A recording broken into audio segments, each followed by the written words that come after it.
Muy buenas a todos, en este vídeo pienso enseñaros el proceso creativo de cómo diseñar un simple circuito y a usar algunas herramientas útiles para materializar nuestra idea.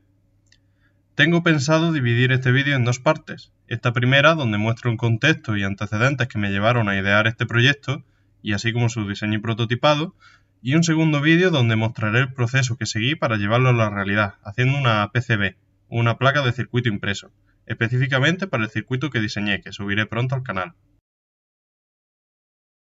Todo empezó cuando conocí al sensor KY037 hace unos años, al que cariñosamente llamaremos sensor de sonido. Me puse a trabajar con él y ver qué proyectos podía hacer, y lo más básico y más interesante era encender unas luces al ritmo de la música o los sonidos que detectara este sensor.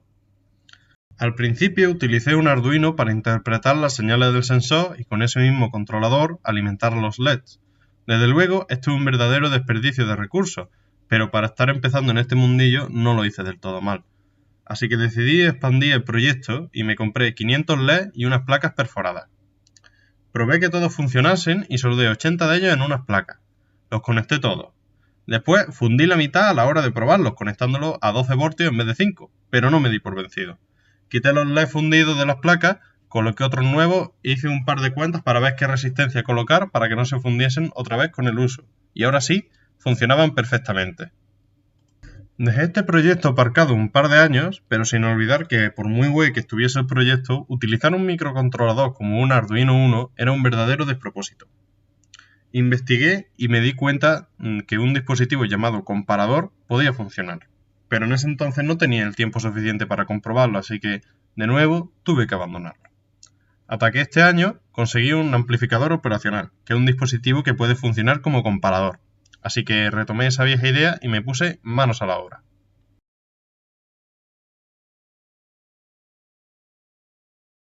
Un OPAMP configurado como comparador funciona de la siguiente manera. Compara los voltajes que le llegan desde las dos entradas, y si el voltaje del pin de entrada positivo es mayor que el voltaje que le llega al pin de entrada negativo, el OPAMP da como salida lo que hay en su terminal V+, que es donde alimentamos el OPAMP. En el caso contrario, el OPAMP da como salida lo que hay en su terminal V-. A la hora de diseñar un circuito, lo primero que tenemos que hacer es acotar lo que queremos del proyecto. En este concretamente queremos conseguir que la conmutación de las luces sea lo más rápida posible, que sea instantánea visto por el ojo humano. En términos eléctricos esto quiere decir que la señal de salida sea una señal cuadrada. También es necesario en este caso una fácil regulación del nivel del voltaje del trigger. El sensor ya cuenta con un potenciómetro para regular esto, pero este no es nada ergonómico, así que debemos conseguir otra manera de regular el nivel del trigger. Si queremos utilizar un amplificador operacional para este proyecto, necesitaremos que cumpla ciertas especificaciones. La primera es que tenga un slew rate bastante alto, esto es para que la conmutación sea lo más rápida posible. También nos interesaría que tuviese rail to rail, para aprovechar todo el voltaje que le llega por la alimentación. Y sobre todo es importante que se le pueda alimentar con voltajes no simétricos. El OPAMP que conseguí, el LT1490, cumplía todas las especificaciones que necesitaba el proyecto. Ahora, el siguiente reto es establecer un voltaje de referencia o trigger, para cuando la señal del sensor pase de tal voltaje, activar las luces. El voltaje de referencia podrá estar comprendido entre el voltaje de alimentación y los 0 voltios de tierra. Una manera simple y efectiva de conseguir esto es con un divisor de tensión entre la alimentación y tierra. Para implementar esto en nuestro circuito, utilizaremos un potenciómetro, ya que aparte de ser un divisor de tensión por definición, nos permite regular muy fácilmente la tensión que lee el OPAMP por el terminal inversor. Además, nos interesará que el potenciómetro que utilicemos tenga una resistencia bastante alta. Esto es para reducir la corriente que pasa por el mismo y así reducir el consumo. Este consumo no se verá alterado por la regulación del potenciómetro, ya que el OPAMP no consume prácticamente nada de corriente por los terminales de entrada. El sensor nos lo pone bastante fácil para diseñar, ya que viene en una montura Keyes, así que podemos conectar directamente la alimentación y tierra a los pines correspondientes.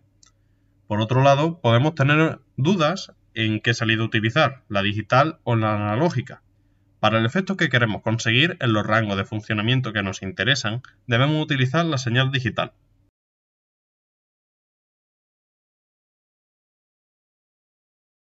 La simulación es una parte muy importante del proceso de diseño que suele pasarse por alto de mala manera, ya que nos permite saber en la mayoría de ocasiones si lo que hemos ideado cumplirá su función o no antes de montarlo, lo cual nos puede ahorrar mucho dinero. El simulador que yo utilizaré en esta ocasión será LTSpice. Para correr la simulación lo primero que tenemos que hacer es dibujar el esquema del circuito con el que trabajaremos. Para esto utilizaré un modelo para diseñar mi circuito, donde sustituyo la señal de salida del sensor por una fuente de tensión ideal senoidal y el voltaje de referencia que consigo con el potenciómetro por otra fuente de tensión ideal. Por ejemplo, para este proyecto yo ya contaba con un amplificador operacional, pero si tuviera que haber comprado uno, es en esta fase donde seremos capaces de discernir qué modelo de componente servirá para nuestro diseño, o si esa clase de componente no sirve. Para este proyecto en concreto, un transistor podría haber cumplido bien también.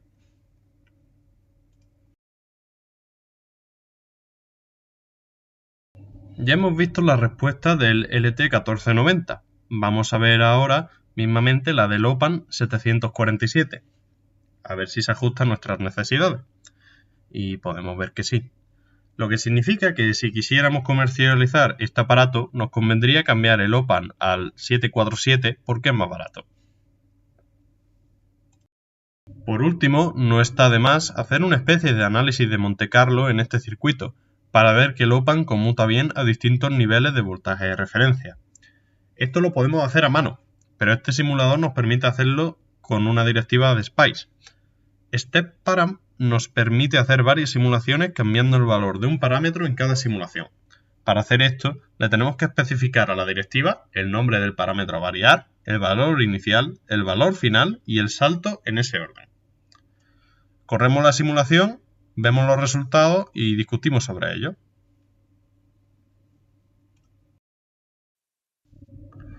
Malo será que en los puntos entre las distintas simulaciones no se comporte el circuito como debe, visto lo visto. Ya por juguetear un rato más, podemos cambiar la frecuencia de la señal que emula ser el sensor, por si a frecuencias mayores el circuito hace algo que no deba. Lo de mayores es muy relativo. En este ejemplo he seleccionado unos 4 Hz, ya que la música más rápida que hay por ahí es la de 240 bits por minuto, que se traduciría a unos 4 Hz, sí. Podemos ver que a estas altas frecuencias también se comporta bien el circuito. Ya para asegurarnos totalmente, cambio la naturaleza del modelo de la salida del sensor a una señal de pulso, que quizás se parezca más a una lectura real de música.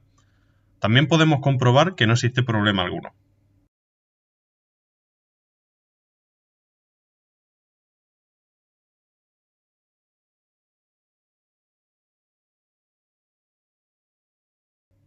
Yo aquí ya me doy por satisfecho con las simulaciones. Hemos comprobado que el circuito funciona bien para lo que nos interesa.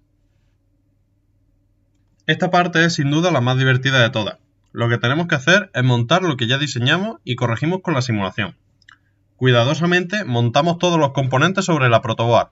Conectamos los cables, activamos la alimentación, esperamos un poco por si algo se quema y ahora sí, comprobamos que funciona en la vida real.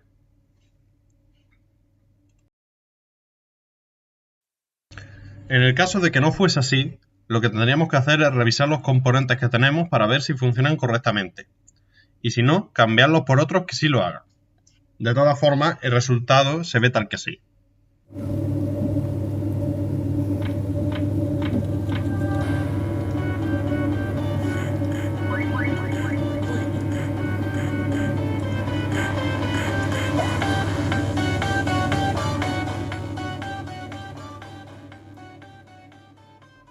Que no es algo que difiera mucho de lo que conseguí hace unos años con un Arduino. De todas formas, no vamos a hacerlo solo con un LED, sino que vamos a hacerlo con 40.